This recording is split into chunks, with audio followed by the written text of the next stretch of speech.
اور اس کی پہلی آیت سے ہم خدا کے کلام کی تلاوت کریں گے. جی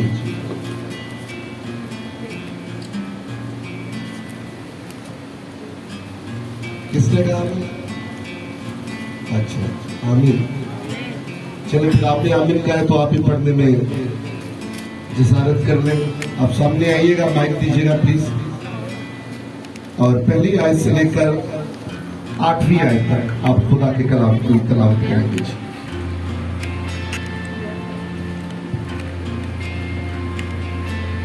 ہاللیلویا. زبور 121 اور اس کی پہلی آیت سے لے کر 8ویں آیت تک خداوند کے کلام میں یوں مرکوز ہے. میں اپنی آنکھیں پہاڑوں کی طرف اٹھاؤں گا, میری کمت کہاں سے آئے گی؟ میری کمت خداوند سے ہے جس نے آسمان اور زمین کو بنایا. وہ تیرے پاؤں کو پھسلنے نہ دے گا, تیرا محافظ اونگنے کا نہیں. دیکھ اسرائیل کا محافظ نہ اونگے گا نہ سوئے گا. خداوند تیرا محافظ ہے, خداوند تیرے دہنے ہاتھ پر تیرا صاحبان ہے. نہ آفتاب دن کو تجھے زر پہنچائے گا نہ محتاب رات کو. خداوند ہر بلا سے تجھے محفوظ رکھے گا, وہ تیری جان کو محفوظ رکھے گا. خداوند تیری آمد و رفت میں اب سے ہمیشہ تک تیری حفاظت کرے گا. خداوند کا کلام پڑھا جانا, سنا جانا اور سمجھا جانا ہم سبوں کے لیے باعث برکت ہو. آمین. آمین. زور سے کہے گا آمین. آپ سب بیٹھ سکتے ہیں, تھوڑا سا والیوم کھول دیجیے گا. میرے عزیز بہن بھائیوں, آج مہینے کا فرسٹ سنڈے ہے اور آج کے دن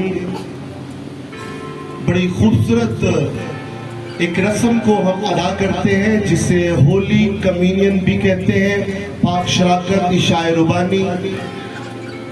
اس کو ہم یوخرست کی عبادت بھی کہتے ہیں کیتھولک ترجمے کے مطابق, اور یہ بڑی اہمیت کی حامل بات ہے. اور یہ ایک ایسی رسم ہے جو خداوند یسوع مسیح نے اپنی زبان مبارکہ سے کہا کہ میری یادگاری کے لیے ایسا ہی کرتے. تو پوری دنیا میں جہاں کہیں بھی مسیحی ہیں تو وہ اپنے چرچز میں یہ پاک عشاء کی عبادت کو کچھ ہر ویکلی کرتے ہیں, ہر سنڈے والے دن کرتے ہیں, کچھ مہینے میں ایک بار کرتے ہیں, اور کچھ 6 ماہ میں ایک دفعہ کرتے ہیں, اور کچھ سال میں ایک دفعہ کرتے ہیں.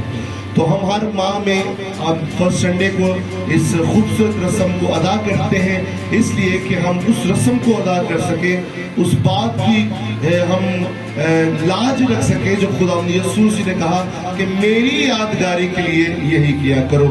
عشاء ربانی اس سرمن کے بعد ہم ادا کریں گے, اور آج سنڈے ہے اور آج ہم خدا کی پریزنس کو انجوائے کرنے کے لیے یہاں پر آئے ہیں. ہاللیلویا. بڑی خوبصورت بات زبور نویس لکھتا ہے. اس سے پہلے کہ میں اس زبور کی خدا کی رہنمائی سے انٹرپریٹیشن کروں, میں بتانا چاہوں گا. اچھا, آپ میں سے کتنے لوگوں کو پتا ہے کہ یہ زبور کی کتاب کس نے لکھی؟ جی, پریز دی لارڈ. اور کتنے لوگوں نے؟ سب کے سب داؤد نبی نے نہیں لکھے ہیں. اچھا جی, اور کوئی بتائے جی کس نے لکھی؟ زبور کی کتاب کس کے نام سے منسوب ہے؟ تو کس نے لکھی؟ اوکے, ڈن ہو گیا. کس نے لکھی بھائی صاحب؟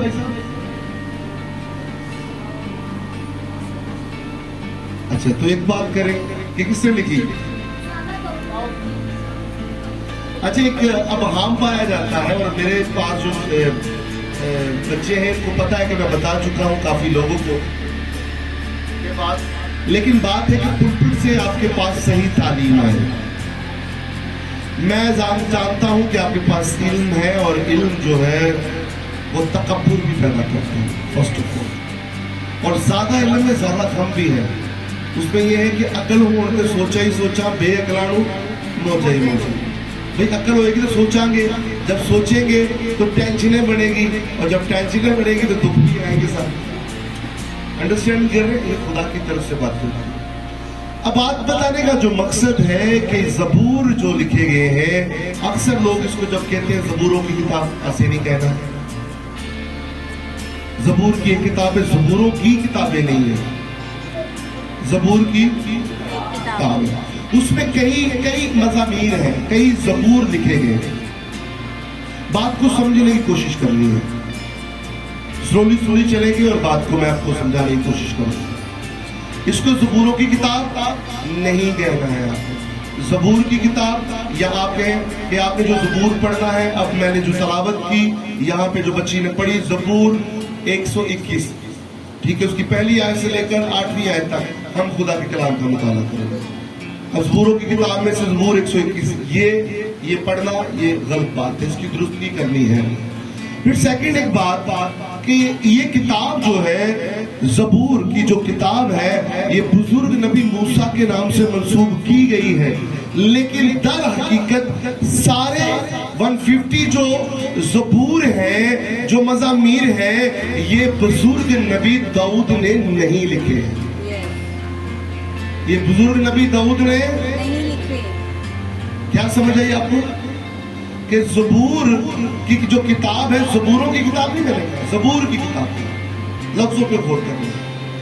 زبور کی کتاب جو ہے بزرگ نبی موسیٰ کے نام سے، ارے سینے لچ ہو گیا، میرے کو تو یاد آ گیا وہ جاگ بول رہے ہیں. بزرگ نبی سلیمان کے نام سے منسوب ہے، ایسے ہی ہے، داؤد نبی کے نام سے. بولو یار کیا ہو گیا. بزرگ نبی داؤد کے نام سے منسوب ہے، لیکن سارے کے سارے زبور جو ہیں وہ داؤد نبی نے نہیں لکھے. 72 جو مزامیر ہیں، جو زبور ہیں، وہ داؤد نبی نے لکھے ہیں. کتنے زبور لکھے؟ اوکے. 12 جو زبور ہیں وہ کورہ نے لکھے ہیں. 10 جو زبور ہے وہ آصف نے لکھے. یہ وہی آصف ہے جو ہیکل میں کوائر لیڈر ہوتا تھا اور 120 لوگوں کی کوائر کو لیڈ کرتا تھا، اور 4000 ساز آن دا اسپوٹ. بائبل مقدس بیان کرتی ہے کہ ہیکل میں بجائے جاتے تھے، اور جب ساز اور آواز ایک ہوتی تو نہیں کہ گانے والا کتے اور جا رہے ہیں، بجانے والا کتے اور جا رہے ہیں. نو، جب ساز بجانے والے اور گانے والے ایک ہوتے تھے، یعنی سور ایک ہوتی تھی، اس لیے میوزک سیکھ کے آنا چاہیے. میوزک کیا ہے؟ بے تکا نہیں کرنی. جب آپ سیکھ کے آئیں گے تو آپ مانی پرستش کریں گے. جب آپ بے تکی کریں گے بات تو آپ بے مانی کریں گے. آپ جب کوئی گیت گا رہے ہوں گے آپ کو اس کے بارے میں پتا ہوگا یہ کب لکھا گیا، کیوں لکھا گیا، میں کیوں بات کر رہا ہوں، اور در حقیقت یہ بائبل کے نقطہ نظر سے درست ہے بھی کہ نہیں ہے. ہاللیلویہ. تو جو آصف تھا اس کو خدا نے اور خدا کے لوگوں نے کیا کیا؟ مقرر کیا کہ وہ ہیکل میں 120 لوگوں کی جو کوائر ہے اس کو وہ لیڈ کر سکے. 10 زبور اس نے لکھے. 2 زبور جو ہیں وہ سلیمان نبی نے لکھے. کتنے زبور لکھے؟ کون سا ایک زبور؟ ہم زبور 72 گاتے ہیں. کون سا 72 زبور کون سا؟ رہے گا صدا تیکر، صدا تیکر، رہے گا نام صدا تیکر، یہ زبور گاتے ہیں. یہ زبور کس نے لکھا؟ یہ سلیمان نبی نے لکھا. اس کے ساتھ ایک اور زبور لکھا. اس میں سے ایک زبور موسیٰ نبی نے لکھا. کون سا لکھا؟ اور آپ کو پتا موسیٰ نبی نے کون سا زبور لکھا تھا؟ زبور 90 زبور. کون سا لکھا؟ انڈرسٹینڈ کر رہے کہ میری عمر کی میعاد ہی کتنی ہے؟ 70 سال. کافی لوگ کہتے ہیں 60 یا 70 سال یا قوت ہو. 60 کا چکر کوئی نہیں ہے، چکر ہم خود ڈالا ہوا ہے. اسی طرح بہت سارے چکروں میں ہم نے خود ڈالا ہوا ہے. کلام کو نہ کوئی بڑھا سکتا ہے اور نہ کوئی کم کر سکتا ہے. 70 سال، اور اگر قوت ہو تو 80 سال. اکثر یہ آیت ہم فوتگیوں میں بولتے ہیں.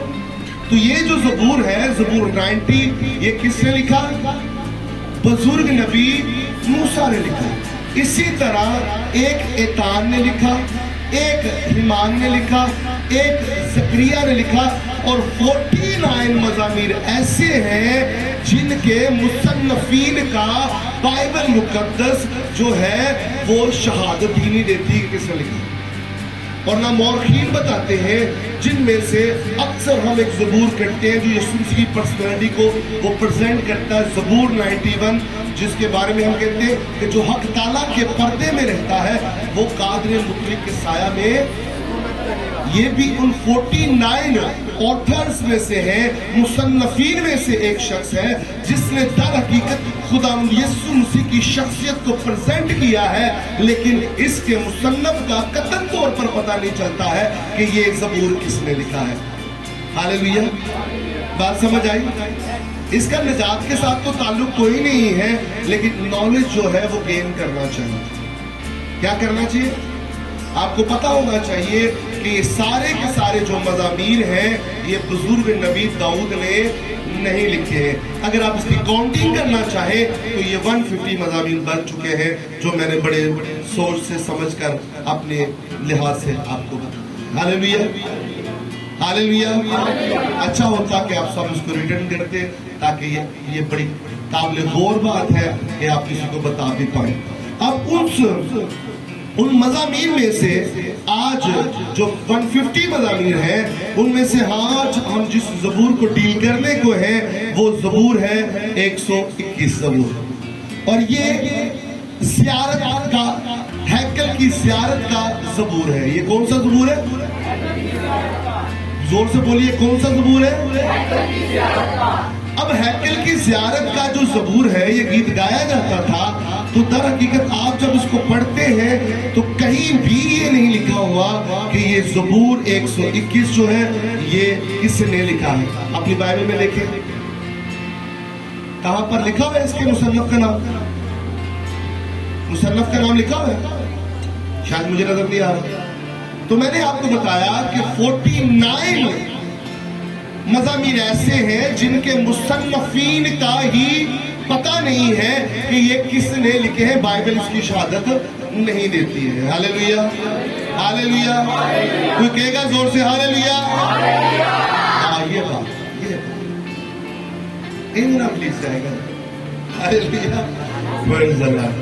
تو بات یہ ہے کہ یہ ان 49 مصنفین میں سے ایک مصنف ہے جس نے یہ زبور لکھا ہے۔ اب یہ ہیکل کی زیارت کا جو زبور ہے، اب جو ہیکل تھی، جب ہم اسرائیل کی بات کرتے ہیں تو اس کا محل وقوع دیکھیں تو جو اسرائیل ہے وہ پہاڑوں میں چھپا ہوا ہے، پہاڑوں میں گھرا ہوا ہے، اور جو ہیکل تھی وہ پہاڑ کی چوٹی پر بنائی گئی تھی۔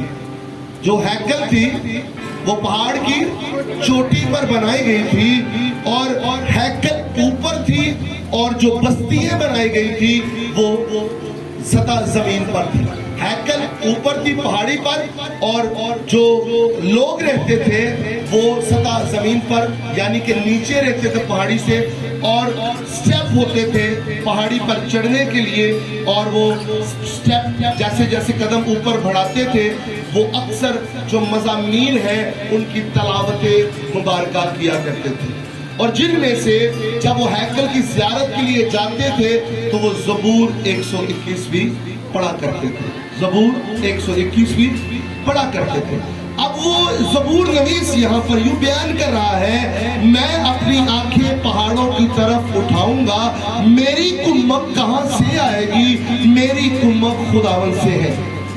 اب جب یہاں پر زبور نویس ایک بات کر رہا ہے، جب میں چھوٹا تھا تو مجھے سمجھ نہیں آتی تھی اس بات کی۔ جب میں چھوٹا تھا، اور شاید آج بھی بہت سارے لوگ جن کی انڈرسٹینڈنگ چھوٹی ہے شاید وہ بھی سمجھ نہ پائے کہ میں اپنی آنکھیں پہاڑوں کی طرف اٹھاؤں گا، حالانکہ ہماری آنکھیں تو خدا کی طرف ہونی چاہیے۔ زبور نویس لکھتا ہے کہ جس طرح غلاموں کی آنکھیں اپنے آقاؤں کی طرف لگی ہوتی ہیں اور لونڈیوں کی آنکھیں اپنی بیویوں کی طرف لگی ہوتی ہیں، ویسے ہی اے خداوند میری آنکھیں تیری طرف لگی ہوئی ہیں، کیونکہ میں تجھے دیکھوں گا، میں کسی کا غلام نہیں ہوں, میں کسی کا زر خرید غلام نہیں ہوں, میں تیری محبت کا غلام ہو گیا ہوں. میں نے تجھے پا لیا ہے کیونکہ تو نے مجھے اپنے لہو کی قدرت سے خرید لیا ہے. اب کیا ہے, میں اپنی آنکھیں تیری طرف لگاؤں گا کیونکہ مجھے پتا ہے میرا کفارہ دینے والا, میرا مخلصی دینے والا, میرا نجات دینے والا, مجھے چھٹکارا دینے والا, مجھے بیماریوں سے بچانے والا, مجھے غربت سے امیر بنانے والا ایک ہی ہے جو مر گیا تھا, جو زندہ ہے اور اب الاباد زندہ رہے گا, اور وہ کوئی نہیں ہے, وہ خدا یسوع مسیح ناصری ہے. ہاللیلویا ہاللیلویا. زبور نویس یہ لکھتا ہے. اب یہاں پر یہ زبور نویس یہ لکھ رہا ہے کہ میں اپنی آنکھیں پہاڑوں کی طرف, بڑا میں شوشوپن میں پڑ جاتا تھا کہ یار خدا تے سمان تے رہندا ہے کہ پہاڑاں تے کون رہندا ہے, خدا تے. کبھی آپ نے غور و فکر کیا؟ اگر نہیں کیا تو بائبل پڑھنے کا ایک اصول ہے, سب سے پہلے بائبل کا مطالعہ کریں, پڑھیں اور اس کے اوپر میڈیٹیشن کریں, میڈیٹیٹ کریں کہ جڑا لکھیا ہوا ہے کیوں لکھیا ہوا ہے. یہ نہیں کہ تھک شر پڑھتے رہنا, سمجھنا بھی, پر اگر سمجھ نہیں آ رہی تو اپنی سمجھ, اپنی عقل سے اس کی تشریح نہیں کرنی ہے, کسی کے قدموں میں جا کے بیٹھ جانا ہے اور سیکھنا ہے کہ اس کی درست انٹرپریٹیشن کیا کرنی ہے. اب جب زبور نویس یہ لکھ رہا ہے کہ میں اپنی آنکھیں, میں سے کون مراد؟ ہم سب ہیں, اور جو اس وقت کے لوگ تھے, میں اپنی آنکھیں پہاڑوں کی طرف اٹھاؤں گا. اب لوگ جب ہیکل کی زیارت کرنے کے لیے جا رہے ہوتے تھے تو جب وہ نیچے سے اوپر دیکھتے تھے تو جب بڑا سا کوئی پہاڑ ہے تو اسے اوپر کوئی کمرہ یا مکان پر بنا ہوا ہے, تو جب کوئی نیچے سے اوپر دیکھے گا تو اس کو کوئی لوگ یا شخص نظر یا کوئی بستی نظر نہیں آئے گی, کوئی بلڈنگ نظر نہیں آئے گی, اس کو پہاڑ نظر آئیں گے. اب پہاڑ کو بیان کرنے کا جو انٹرپریٹیشن ہے, کیونکہ پہاڑ اونچائی کو ظاہر کر رہے ہیں, بلندی کی سطح کو ظاہر کر رہے ہیں, اونچائی کو ظاہر کر رہے ہیں, اور در حقیقت وہ پہاڑ کو نہیں دیکھ رہے تھے, وہ پہاڑوں کی پوجا نہیں کر رہے تھے, وہ پہاڑ کے اوپر جو ہیکل ہے, جو مذبح بنا ہوا ہے, اور جس مذبح میں خدا رہتا ہے اور خدا کی انائنٹنگ جاری اور ساری ہوتی ہے, کیونکہ جس طرف ہیکل ہوتی تھی یہودی اس طرف اپنا قبلہ سیٹ کر لیتے تھے, اور وہ مانتے تھے کہ اگر اس کے ہیکل کی طرف منہ کر کے دعا کی جائے تو وہ دعا ہماری مقبول نظر ہوگی. اب در حقیقت جب وہ ہیکل کی طرف جا رہے ہیں اور پہاڑی سطح پر ہیکل ہے اور وہ لوگ نیچے سے اوپر سٹیپ بائی سٹیپ چڑھ رہے ہیں, تو وہ یہ کہہ رہے ہیں کہ اکھیاں چکنا میں ول پہاڑا, یعنی اٹس مین پہاڑوں کے اوپر کیا ہے؟ ہیکل.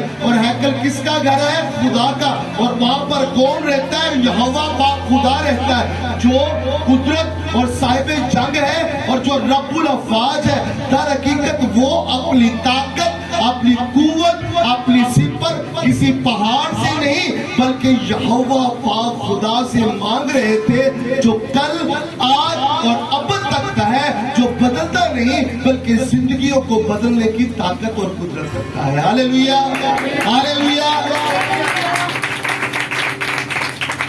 چھوٹا سا یہ پس منظر تھا. اب آگے جب بڑھتے ہیں تو زبور نویس بڑا خوبصورت بیان کرتا ہے, میری کمک کہاں سے آئے گا؟ میری کمک, بھئی میری طاقت, میری مدد کہاں سے آئے گی؟ میرا ہیلپر کون ہوگا؟ مجھے کون سنبھالے گا؟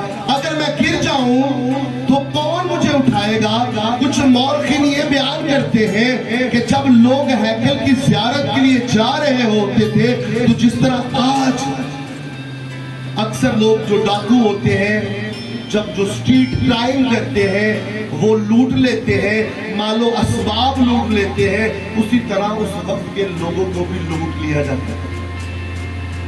جب وہ ہیکل کی, کیونکہ اسرائیل جو ہے, میں نے کہا کہ وہاں پر پہاڑی علاقہ زیادہ ہے اور پورے یروشلم کو جو ہے پہاڑیوں نے گھیر رکھا ہے, یعنی کہ ادھر بھی پہاڑ ہے, ادھر بھی پہاڑ ہے,